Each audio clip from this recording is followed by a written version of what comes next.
Alors, eh bien, on a reçu entre-temps, c'est notre ami Michel Rousseau. Bonjour Michel, Bonjour tout le monde, ça va? ça va très bien et toi? Ouais, ça y est, c'est la libération, je me sens zen après tout ce travail, c'est enfin fini. Tu, tu m'étonnes. Guillaume, est-ce que tu connais Michel ou est-ce qu'au moins tu as entendu parler de Ouais, son ouais, fameux bien sûr. projet des Gardiens de la Matrice? Tu vois, la vie est faite de synchronicité. Tout à l'heure, pour Hervé, je discutais hier soir avec mon intervenant sur la vidéo qui vient de sortir, qui va sortir ce soir sur le col de Yatlov. Ouais, Donc j'ai fait la première synchronicité. Et hier, un ami commun à moi et c'est Pascal Rousseau, c'est ça? Michel. Non, Michel. Excuse-moi Michel, j'ai un gros problème avec les prénoms, faut pas m'en tenir rigueur. Michel, hier on a un ami commun qui m'a parlé de ton film, et hier soir j'ai été voir la bande-annonce, donc j'ai pas eu le temps encore d'accéder à la vidéo via Vimeo, mais je vais le faire bientôt. Et j'ai entendu que du bien du film qui vient de sortir. Bah, tu sais quoi? Tu me permets de faire une super transition avec la bande-annonce. Allez, on va la regarder, puis comme ça, on en parle Pour juste une après. fois dans votre vie, l'invisible vous offrira un signe, accompagné d'un message. Voici venu l'un de ces moments.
Les gardiens de la matrice.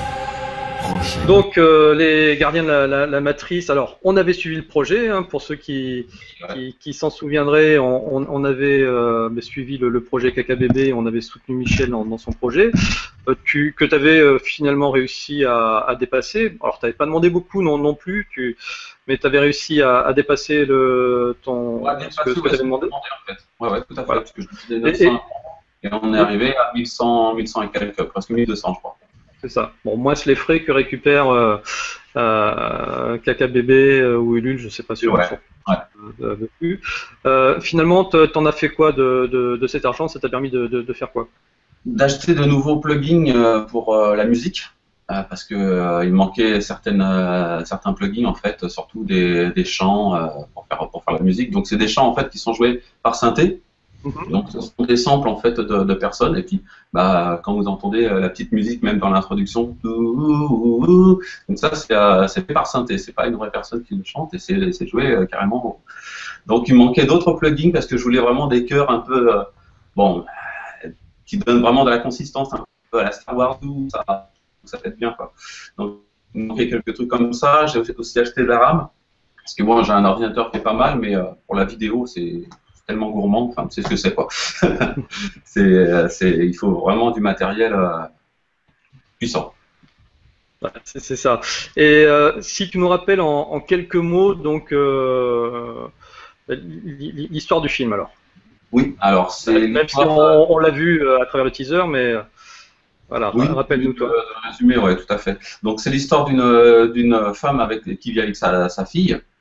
Elles sont seules, elles vivent toutes les deux. Elle a la mère est divorcée de son mari.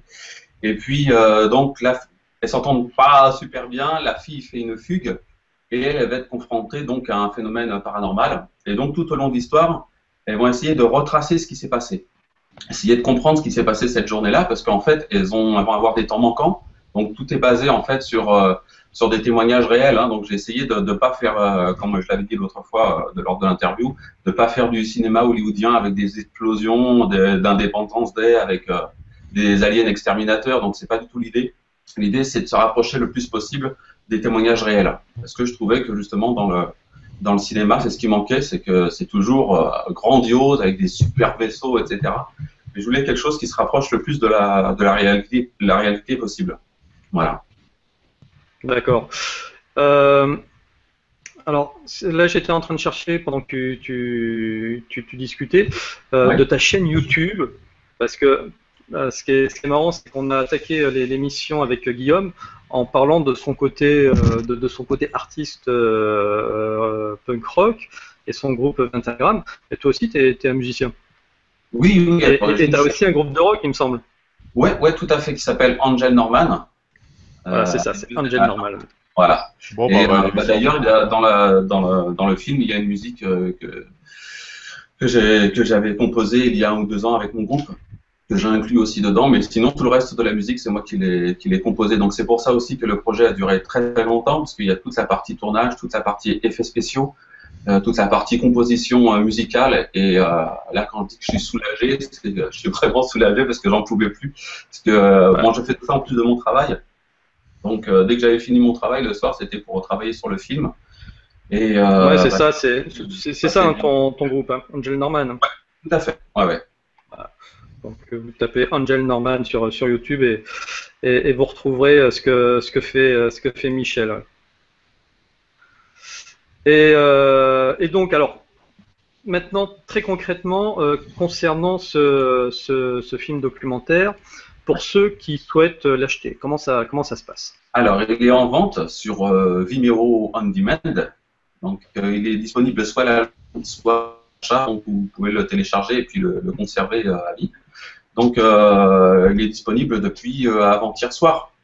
Voilà, donc je suis super content parce que pour l'instant, j'ai pas mal de ventes. Donc, je suis content parce que ça se passe bien. J'espère que ça va continuer. Voilà. Ouais, c'est ça. Donc voilà, il est à 4,09 € pour une période de streaming de 48 heures et 7,27 pour pouvoir le télécharger et le regarder chez vous, où vous voulez. Alors, moi, j'ai noté sur Facebook quelques commentaires, on va dire classiques, qui, au bout d'un moment, m'énervent, où on dit ah ouais, mais je vais pas la regarder, c'est pas gratuit. À un moment donné, arrêtez avec le gratuit. Tout ne peut pas être gratuit quand vous allez bosser, votre patron il vous paye pour quelque chose que vous avez fait. Voilà, on ne peut pas vivre de gratuité. Ce serait génial. Honnêtement, moi j'adorerais être dans un monde complètement utopique où tout serait gratuit et on aurait des robots pour nous servir et nous masser le soir. Ce serait génial. Malheureusement, on ne vit pas dans un monde gratuit et il y a vraiment un travail de qualité qui est fait derrière. Donc 7 €, c'est effectivement peut-être une somme ou pas, ça dépend de vos moyens, mais en tout cas, c'est vraiment pas très cher par rapport au travail qu'il y a là-dedans. Donc Michel, tu me déments si je me trompe, tu as passé plus de 4 ans sur ce projet. Un peu moins de 4 ans. Ouais, un peu moins de 4 ans. D'accord. En gros, l'idée remonte à 4 ans, mais vraiment où j'ai commencé vraiment à m'y mettre à fond dessus, ou à vraiment commencer à tourner, c'était il y a 2 ans, entre 2 ans et demi et 3 ans. Voilà, mais c'est un projet qui est super vieux. Et justement, quand tu dis qu'il y a de l'investissement, il a fallu acheter une bonne caméra, il a fallu acheter des bons logiciels, un super ordinateur, etc. Donc tout ça, évidemment, c'est pas gratuit. Donc voilà, que les gens que ça soit gratuit. Moi aussi, j'aimerais bien. Toi aussi, voilà.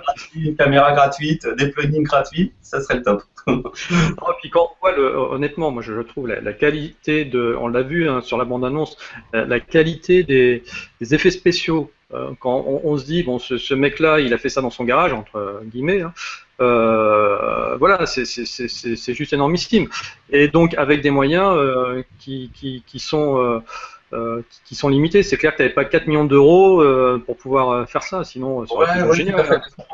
Quand j'ai voulu me lancer dans le projet, je me suis dit soit je fais quelque chose entre guillemets qui tienne la route, ou soit je fais rien du tout. Parce que si c'était pour faire quelque chose de bidon, j'arrête de suite. Donc c'est pour ça aussi que ça a pris du temps. Je voulais pas sortir quelque chose en 1 an, c'est fini, c'est bâclé et que ça soit nul, quoi, que ça soit vraiment mauvais. Il fallait au moins que au moins des bonnes images, il fallait la musique qui soit travaillée, il fallait. Je suis revenu plusieurs fois à l'histoire aussi. Parce que l'histoire, mais j'ai voulu, au fur et à mesure de mes recherches, ça c'est important aussi de le dire, au fur et à mesure de mes recherches, j'ai essayé de perfectionner le film, surtout parce que ça demande beaucoup de travail de recherche, pour savoir tout ce qui se passe justement dans le monde de l'ufologie, parce que moi je m'y intéresse depuis l'âge de 15 ans, mais on ne sait pas tout. Mais quotidiennement, bah, c'est un travail de recherche pour pas raconter n'importe quoi aussi, parce que justement je voulais pas faire du 100% fiction, donc j'ai essayé de me baser sur des témoignages réels. Quand on voyait à un moment une voiture qui se soulève, je sais pas si tu te souviens de ce passage-là, où il y a eu la voiture qui se soulève, etc. C'est quelque chose qui existe vraiment dans les témoignages. Il y a eu plusieurs témoignages où des gens ont vu leur voiture, ils étaient à l'intérieur de leur véhicule et leur voiture se soulevait alors qu'ils avaient un ovni juste au-dessus. Donc c'était une expérience, c'est plus qu'extraordinaire, c'est flippant. C'est ce qu'on appelle un docu-fiction. Donc voilà, mon petit coup de gueule sur ce genre de commentaires sur la gratuité. Alors c'est pareil, on sait très bien que vous allez pouvoir le récupérer d'une façon ou d'une autre gratuitement sur Internet, ça tout le monde le sait. Si vraiment vous le récupérez comme ça et qu'il vous a plu, eh bien, faites ce qu'on appelle un nom du cœur. Vous allez ensuite sur Vimeo et puis vous l'achetez, et puis comme ça il est à vous. Et ça permet non seulement de récompenser le travail de Michel, mais c'est surtout, ça va le permettre, ça va l'inciter à se dire, bah ouais, finalement, il y a plein de gens qui ont aimé, il y a plein de gens qui ont acheté. Peut-être que ce que j'ai fait, ça plaît et ça mérite peut-être une deuxième, une suite. Voilà. Donc, tout à fait. C'est peut-être pas exclu. Quand tu vois. C'est le prix, enfin, c'est 4 euros, c'est même pas le prix d'un magazine en kiosque, quoi. Donc, non, mais j'essaye pas non plus de faire, je vais pas vendre un film à 20 euros, c'était pas du tout l'idée. C'était justement d'amortir une partie du film, parce que c'est sûr que moi, de toute façon, je mets de ma poche avec les milliers d'euros que j'ai investis, c'est sûr que je serai pas remboursé de mon film. Donc ça, c'est sûr et certain. Voilà, c'est juste une partie du film. Voilà, je suis pas là pour faire de l'argent. C'est juste pour amortir un peu, parce que voilà, c'est beaucoup d'argent dépensé, etc. Donc si je peux essayer de rembourser une partie, bah ça serait cool. Voilà. Alors Guillaume, quand toi tu vois ça, est-ce que ça te fait pas rêver, ça te donne pas envie finalement à un moment donné avec Nurea TV de faire comme ça une super production, on va dire un film documentaire de 52 minutes, 52 minutes on va dire. Alors, juste, je prends 2 petites secondes pour revenir sur ce que tu disais sur le prix. Ouais. J'irai même encore plus loin. Nous, sur Nurea TV, on ne fait pas de politique, tout ça, ça ne nous intéresse pas. On essaie de s'élever un peu au-dessus de ça. Le seul truc politique que moi j'ai envie de partager, c'est que notre carte d'électeur, en fait, c'est notre carte bancaire. Et on est des consommateurs. Et des projets comme celui de Michel, et ben c'est à chacun des gens qui se reconnaissent pas dans ce qu'on nous fournit dans les masses médias de contribuer à ce que ce genre de projet alternatif émerge. Michel le disait très bien, nous il n'a pas voulu faire Independence Day. Alors moi j'aime bien Independence Day, mais j'aime bien aussi des choses qui vont au-delà de ce qu'on nous balance dans le mainstream. Et du coup, en tant que consommateur, je veux être acteur de cette alternative dans l'information, dans le divertissement, dans tous les domaines de la vie. Donc ces 4 euros, ils me semblent pas exagérés, et même les 7 euros pour se procurer le film définitivement. Et c'est à chacun de soutenir ce genre d'initiative. Et moi, je vais le faire très rapidement. Donc ça, c'est le premier point sur le financement de ce genre de projet. Après, pour le rêve de faire un documentaire, ouais, sauf que moi, personnellement, mais là, c'est mon point de vue à moi, je partirais pas dans le docu-fiction. J'aime beaucoup regarder les docu-fictions, mais je préférerais partir dans un documentaire pur et dur qu'un docu-fiction. Peut-être aussi parce que je me sens pas l'âme d'un scénariste. Ce que Michel a fait comme travail aussi sur son film. Mais le faire à long terme, ouais, ça nécessite du budget, des idées et des compétences. Ça, nous, on les a pas encore, même si là, je parle pour moi parce que vous avez pu voir que Nora fait pas mal de vidéos montées aussi, où elle fait du travail de montage, d'écriture, etc. Donc elle a plus ces capacités-là. Moi, je me sens pas encore les épaules pour faire ce genre de travail. En tout cas, déjà les premières vidéos, en tout cas la première vidéo que vous avez faite avec Nora, Je trouvais que c'était vraiment plutôt sympa. J'ai hâte de voir le Super Soldat. Hein, Ouais, il va sortir pendant la pause estivale. Alors, juste petite parenthèse, quand tu dis vous, moi sur ces vidéos, j'interviens à 5% de la fabrication. T'as les 5% que si t'étais pas là. Bah ouais, c'est moi qui appuie sur la caméra pour filmer. Mais voilà, ça c'est quelque chose que Nora fait super bien. Et moi j'ai vu que la bande-annonce sur les Gardiens de la Matrice, et il y a déjà, on en prend déjà plein les yeux dans la bande-annonce, donc je suis curieux de voir ce que va donner le film. Et ouais, je vais le regarder avec intérêt celui-là. Ok. Bon, ben voilà, écoute Michel, en tout cas, nous, on est content de voir que ton projet a abouti, qu'il est en ligne. J'espère vraiment que ça va marcher du tonnerre de Dieu, ton film. À un moment donné, on avait peut-être évoqué le fait que tu pourrais faire une tournée avec diffusion et conférences. C'est quelque chose que tu vas faire ou... On m'a proposé, normalement ça doit se faire, autour du mois de novembre, de passer à Marseille, donc dans un théâtre pour diffuser le film devant 150-200 personnes. Donc moi ça me plairait bien, ouais. C'est le genre de choses, ouais, qui m'intéresse. Ouais. Maintenant j'ai des très bons échos sur le film, donc j'attends d'avoir plus d'échos pour vraiment savoir si ça intéresse les gens, si ça fait effet boule de neige. Et puis moi au contraire, si je peux me déplacer et montrer le film, ça sera avec très grand plaisir. Ok, donc avis à ceux qui pourraient organiser ce genre de choses, ils ont qu'à te contacter. Oui, et après, ils voient ça avec toi. Valerio, les Gardiens de la Matrice, bon, on en avait déjà parlé un petit peu ensemble. Ouais, on en avait déjà parlé, ouais. C'est quelque chose qui te plaît, c'est une démarche. La démarche est intéressante. Je pense que ça doit demander beaucoup plus de boulot qu'il ne le dit. Je pense que tu es assez modeste, Michel. Je pense que tu as dû passer des bonnes centaines d'heures. Oui, à voir. J'ai même voir des milliers d'heures. Oui, ouais. Je comprends l'idée d'avoir un super PC. Parce que mine de rien, en fait, ce que tu dis pas aussi, c'est que le fait de pouvoir se racheter un nouveau PC, et ce que les gens ne savent pas, c'est que quand tu fais un encodage, tu peux gagner plusieurs heures d'encodage selon la puissance du PC, et c'est super important quand tu fais du montage au quotidien. Donc tu gagnes 1 heure par jour par encodage, calculez au mois combien d'heures vous pouvez gagner. Et je trouve que c'est un travail fantastique, et j'ai hâte de pouvoir voir le film. C'est sympa, merci. Ok, donc je rappelle, ça s'appelle Les Gardiens de la Matrice. Vous allez sur vimeo.com on demand, vous tapez Les Gardiens de la Matrice, ou alors tout simplement sur miasme.com, et vous aurez le lien dans la partie film documentaire. Michel, on te remercie d'être venu nous voir. Merci, parce que c'est vrai que vous êtes toujours ultra réactif. À peine vous avez vu mon message, etc. Quelques minutes après, vous m'avez contacté. C'est vraiment sympa, quoi. Merci beaucoup pour votre soutien, pour faire l'écho de tout ça. C'est vraiment gentil. Écoute, c'est normal. Et puis c'est aussi l'objectif de la chaîne, c'est de faire de l'actualité et puis d'être au plus proche de l'actualité. L'actualité, elle était là, donc on en a profité. Continuez comme ça. Merci beaucoup. Merci Michel. De bonnes vacances. Merci à vous aussi. Salut. Merci.